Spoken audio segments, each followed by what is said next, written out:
Hey guys, it's Melanie. So the other day I discussed thyroid issues, hypothyroidism, and adrenal fatigue, and what some of the common causes that could contribute to these factors.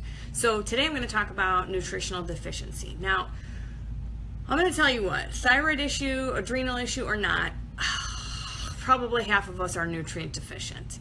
But even more so with a thyroid issue or an adrenal issue, because we have trouble absorbing nutrients when you have thyroid issues, because your thyroid and all this stuff is a metabolic issue, correct? So we're not digesting food correctly. I know for a fact that I do not absorb anything with B12 in it. I don't know why. It's always low every time I have it checked. So I literally have to take liquid B12, put it under my tongue, and that's the only way I can get my levels up. And we were curious about the absorption of it, and we kind of played around with it, but we've got my levels back up.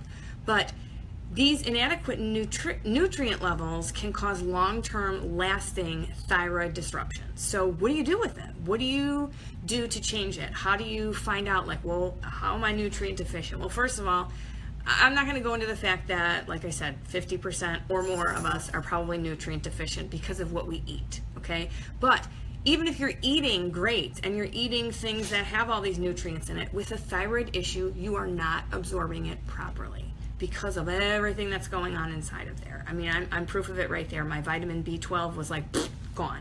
Okay, so here are some things that you should look for and get actually tested when you go and have your thyroid levels tested.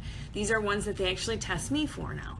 B2, B12, vitamin C, vitamin D, vitamin A, protein, magnesium, zinc, iodine, these are things that can just not be absorbed no matter what you're eating. Okay, and besides the fact that food is just not the food it was a million years ago, right?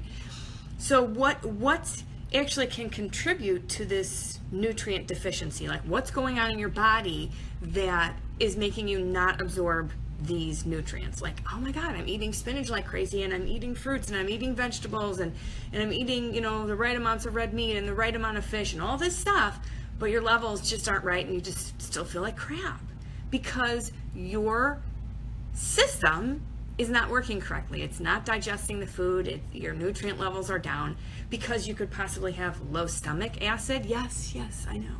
We're supposed to have a certain amount of acid and a certain amount of bacteria and a certain amount of these things in our stomach that sometimes we just don't have with thyroid issues.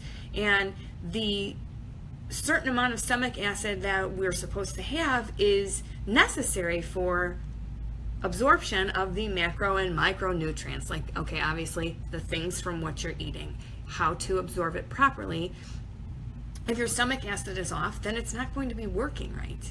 Okay, so I'm leading into something. Remember all my four things that I said were possible contributing factors of adrenal fatigue and hypothyroidism. So, nutrient deficiencies, leaky gut permeability, inability to deal with stress, and inability to get rid of toxins in your body. Hello? You're not absorbing right if things aren't going on right in your stomach, right? So let's dive a little bit deeper. So the stomach acid, inflamed intestines. A lot of people who are have thyroid issues are also celiacs.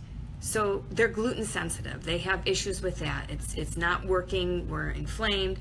It damages your intestines. It reduces the absorption of, again, the nutrients. So you're nutrient deficient. So good digestion, metabolism, and garbage patrol, meaning am I getting the right toxins out in the right way, or are they leaking into my body and causing even more problems?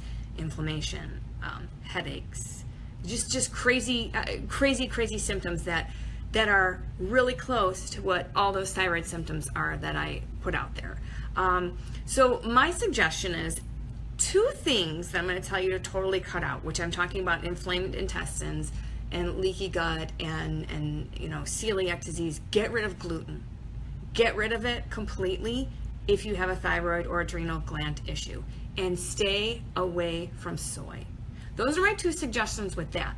But how do you kind of get to how do I get my nutrients to be absorbing correctly? Well, do you have a leaky gut? Which leads me into what tomorrow's episode is going to be about. So it's like, leaky gut, intestinal permeability, what's actually going on in there that's causing you not to absorb your nutrients? What's going on in there that is contributing to my nutrient deficiencies? What's going on with my stomach acid? Why do I maybe have inflamed intestines? Why is gluten such a problem for me? These are things that I'm going to talk about tomorrow in the episode of Leaky Gut. Because sisters, let me tell you, and brothers, let me tell you, if you have a leaky gut, okay, now seriously, I honestly was like, leaky gut, and I keep saying this, like, leaky gut, doesn't that just mean you have gas? No, leaky gut means the things are leaking out of your gut into your system, into your body. You're not absorbing them. They're causing problems. They're causing you to feel all these crappy symptoms, these hundreds, gajillions of symptoms that can come along with adrenal fatigue and hypothyroidism. But what if you could help your leaky gut and you were balancing your stomach acid and the bacteria that's supposed to be in your stomach, and things were actually flowing in there the right way, and you were digesting your food properly, and you were feeling better, and you didn't have inflamed intestines or inflammation or anything like that. So we're going to talk about that tomorrow in the whole leaky gut issue and the intestinal permeability as to how that contributes to funking up the thyroid and the adrenal glands. So stay tuned for that. And if you have any questions, I would love to hear from you, because there are so many people, and I will reiterate this every time, there are so many people that suffer from thyroid issues and adrenal fatigue that they just don't know which direction to go in, or they don't even know they're suffering from it. Okay, so that's why I'm trying to open up a whole new realm, like, hey, check this out, like, maybe this is what I'm having issues with, you know? So I highly recommend staying with this series, watching the video from Friday, watching the video from today, and keeping up with it the next 3 days, because we are going to go over it and how you can work on it and make sure you're absorbing the right nutrients, and make sure you're feeling better, and make sure you're not feeling like you were dragged through the coals, or, your hair is falling out, or your eyes are popping out of your head. My eyes used to be like, bugging out of my head. You don't have to feel this way, even when your doctor says your test results are normal. So keep that in mind. Stay tuned for the next issue tomorrow, and I will see you guys all then. Have a good day.